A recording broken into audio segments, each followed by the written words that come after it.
ഇറാന്റെ സുരക്ഷാ മേധാവി അലി ലാരിജാനി കൊല്ലപ്പെട്ടതായി സ്ഥിരീകരിച്ച ഇറാൻ അഭിമാനത്തോടെ അലി ലാരിജാനി രക്തസാക്ഷിത്വം വരിച്ചുവെന്നാണ് ഇറാൻ സുപ്രീം സെക്യൂരിറ്റി കൗൺസിലിന്റെ പ്രതികരണം. അലി ലാരിജാനിക്കൊപ്പം അദ്ദേഹത്തിന്റെ മകനും കൊല്ലപ്പെട്ടതായാണ് റിപ്പോർട്ട്. അലി ലാരിജാനിയും ബാസിക് ഫോഴ്സിന്റെ കമാൻഡർ ഗോലം റൈസ സുലൈമാനിയും കൊല്ലപ്പെട്ടതായി ഇറാന്റെ സ്റ്റേറ്റ് മീഡിയ റിപ്പോർട്ട് ചെയ്യുന്നത്. നേരത്തെ അലി ലാരിജാനിയെ വധിച്ചതായി ഇസ്രായേൽ അവകാശപ്പെട്ടിരുന്നു. ഇതിനിടെ അലി ലാരിജാനിയുടെ കൊലപാതകത്തിൽ പ്രതികാരം ചെയ്യുമെന്ന് ഇസ്ലാമിക് റവല്യൂഷണറി ഗാർഡ് കോർപ്സ് വ്യക്തമാക്കിയിട്ടുണ്ട്.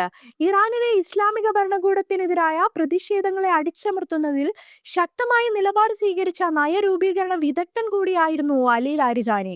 ഒരു സൈനിക കമാൻഡർ അല്ലെങ്കിലും ഇറാന്റെ തന്ത്രപരമായ തീരുമാനങ്ങൾ രൂപപ്പെടുത്തുന്നതിൽ അലി ലാരിജാനിക്ക് പ്രധാന പങ്കുണ്ടായിരുന്നു. ഇറാന്റെ സുപ്രീം നാഷണൽ സെക്യൂരിറ്റി കൗൺസിലിന്റെ സെക്രട്ടറി എന്ന നിലയിൽ യുദ്ധം, നയതന്ത്രം, ദേശീയ സുരക്ഷ എന്നീ വിഷയങ്ങളിൽ തീരുമാനമെടുക്കുന്നതിലും അലി ലാരിജാനിക്ക് നിർണായകമായ സ്വാധീനമുണ്ടായിരുന്നു. ഇപ്പോൾ അമേരിക്കയും ഇസ്രയേലുമായി നടക്കുന്ന യുദ്ധത്തിൽ നിർണായക തീരുമാനങ്ങൾ കൈക്കൊള്ളുന്നതിലും ലാരിജാനിക്ക് പങ്കാളിത്തമുണ്ടായിരുന്നു.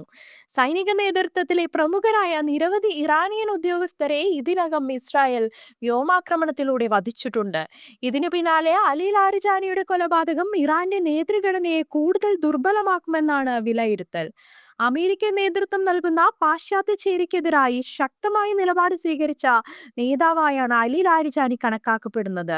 ഇസ്ലാമിക പ്രത്യയശാസ്ത്രത്തോട് കൂറു പുലർത്തിയിരുന്ന ലാരിജാനി പ്രായോഗികവാദിയായ സമീപനം കൊള്ളുന്ന നേതാവായാണ് അറിയപ്പെട്ടിരുന്നത്. ഇതിനിടെ ഇറാഖിന്റെ തലസ്ഥാനമായ ബാഗ്ദാദിലെ കനത്ത സുരക്ഷയുള്ള ഗ്രീൻ സോണിലെ US എംബസിക്ക് സമീപമുണ്ടായ സ്ഫോടന പരമ്പര അമേരിക്കയ്ക്ക് തിരിച്ചടിയായി.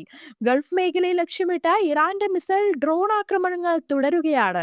Qatar, Saudi Arabia, Kuwait, UAE എന്നിവിടങ്ങളിൽ പ്രതിസന്ധി തുടരുന്നതായാണ് റിപ്പോർട്ട്. ഇറാനെതിരായ യുദ്ധത്തിൽ പ്രതിഷേധിച്ച് US-ന്റെ ദേശീയ ഭീകരവിരുദ്ധ കേന്ദ്രത്തിന്റെ ഡയറക്ടർ ജോ കെന്റ് രാജിവെച്ചതും അമേരിക്കയ്ക്ക് തിരിച്ചടിയാണ്. ഇറാൻ ആസന്നമായ ഭീഷണി ഉയർത്തുന്നില്ല എന്ന് വ്യക്തമാക്കിയിരുന്നു ജോ കെന്റിന്റെ രാജി. ഇതിനിടെ ബെയ്റൂട്ടിലെ 3 കേന്ദ്രങ്ങളിൽ ഇസ്രായേൽ വ്യോമാക്രമണം നടത്തി. ടെഹ്റാനിലെ പുതിയ ആക്രമണങ്ങൾ നടത്തിയതായും ഇസ്രായേൽ സൈന്യം അവകാശപ്പെടുന്നുണ്ട്.